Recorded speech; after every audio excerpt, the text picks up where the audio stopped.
Hola estudiantes, empezamos capítulo 3 hoy. Capítulo 3 empieza en página 58, page 58. Este capítulo tiene un tema de la familia. Vamos a aprender vocabulario para la familia y más gramática en este capítulo también.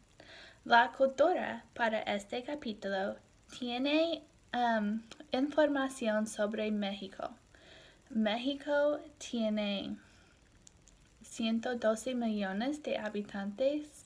El nombre oficial de México es Estados Unidos Mexicanos. Hay 31 estados mexicanos. Es el primer país del mundo por número de hispanohablantes. Un 60% de los hispanos de los Estados Unidos de América son de origen mexicano.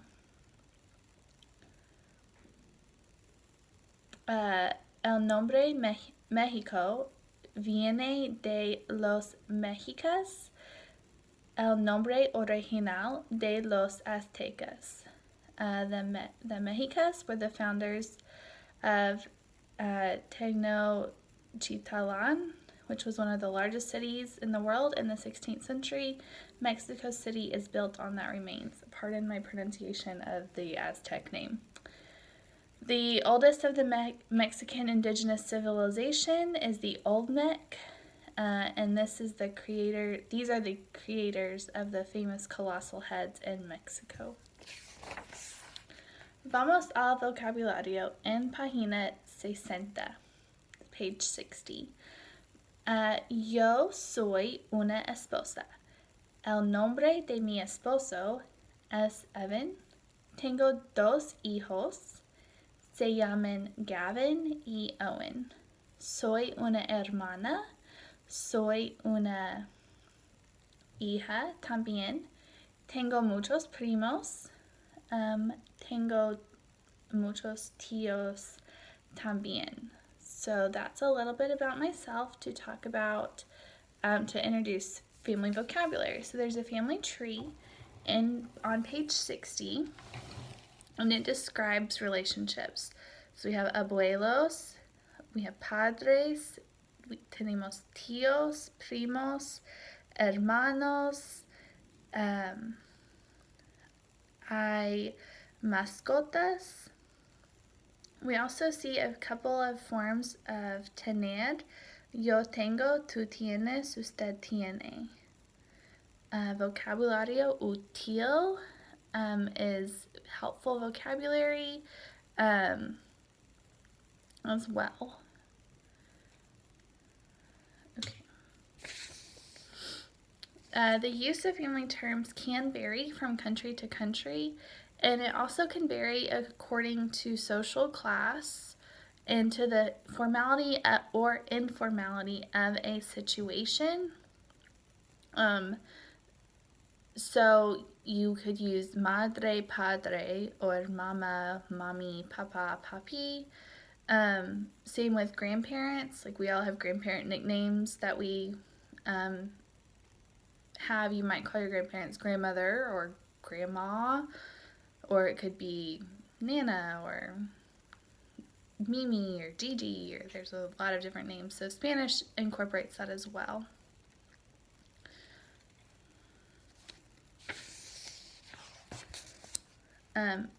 Vamos a página 62, los números del 31 al 100. Ya aprendimos los números 0 al 30 en capítulo 1.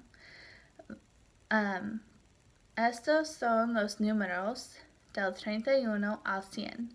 Tenemos 31, 32, 33, 34, 35, 36, 37, 38, 39, 40,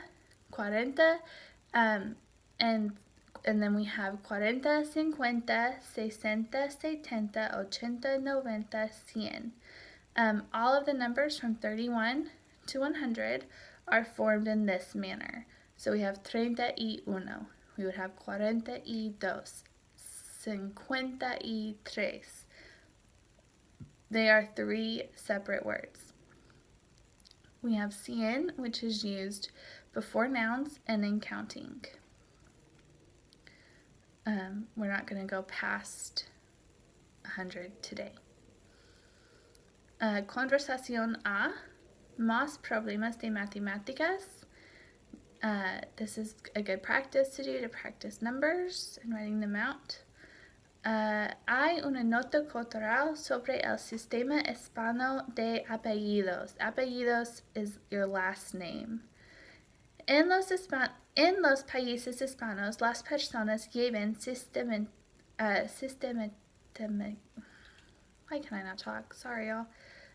Llevan sistemáticamente dos apellidos oficiales. Típicamente, el primer apellido es el del padre y el segundo es el de la madre. So we have an example here. El padre se llama Antonio Lázaro Ochoa y la madre se llama María Aguirre Salmero. So los hijos se llaman Marta Lázaro Aguirre y Jacobo Lázaro Aguirre. Según el sistema hispano, ¿cómo se llamaría usted? So that's an interesting fact about last names.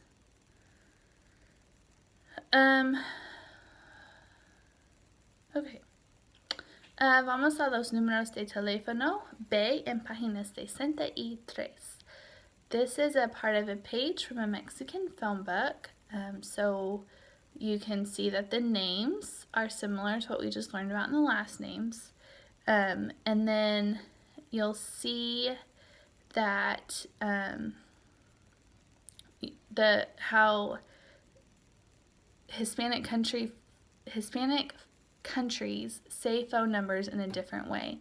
So if the model is 415-0046, that's how we would say it in English. But in Spanish, it would be es el 4-15-00-46. So they divide the numbers into tens. So my phone number, which was 817-657-7247, you can text me or call me if you need help with your homework or an explanation of something. It would be ocho, 17, and then it would be 6, 57, 72, 47. So that's how phone numbers are. Para expresar la edad, usamos tener en español. Tener blank años. ¿Cuántos años tienes, abuela? 78. ¿Y cuántos años tienes tú? Yo tengo 8. So this is literally saying I have this many years. I'm not. So it's a little bit different than how we say it in English. Okay, hay más vocabulario en página 64, page 64. I'm going to stop saying the numbers in English pretty soon since we just learned all of those. So we can see groupings of adjectives here. We can see guapo, bonito, and feo. Grande y pequeño. Simpático, antipático, and more. So bajo and baja refer to height, and corto or corta refer to length of something. Joven is used with people, like it's a young person. Nuevo and nueva are used with things. They're new things. Guapo usually only refers to males. Bonito or bonita usually only refers to females. The adjectives simpático y antipático refer to one's likableness, not to their inherent kindness or goodness. So now you can provide, so now you see some antonyms and some synonyms here along with some opposites. Okay, we're going to go to page 65, which has information about pronunciation, stresses, and written accent marks, part 1. I really would like you to make sure you read through this on your own. So all Spanish words some Spanish words have written accent marks over one of the vowels, and that mark is called el acento ortográfico. It means that the syllable containing the accented vowel is the one that is stressed when the word is pronounced, like we have bolígrafo. Not all words have the accent mark. Okay, so although all Spanish words of more than one syllable have a stressed vowel, most words do not have an accent mark. Most words have the spoken stress exactly where native speakers of Spanish would predict it to fall. So there are 2 simple rules to tell you where the accent falls or the stress falls. Words that end in a vowel, an N or an S, are palabras llanas. Palabras llanas have the word stress on the second to last syllable, la penúltima sílaba. When they end in a vowel, an N or an S, they don't need a written stress mark. This is the largest group of Spanish words. It includes most nouns and adjectives, their plurals, most verb forms. Mesa, mexicano, examen, gracias, eres. So words that end in a consonant other than an N or an S are palabras agudas. Palabras agudas have the word stressed on the last syllable, la última sílaba.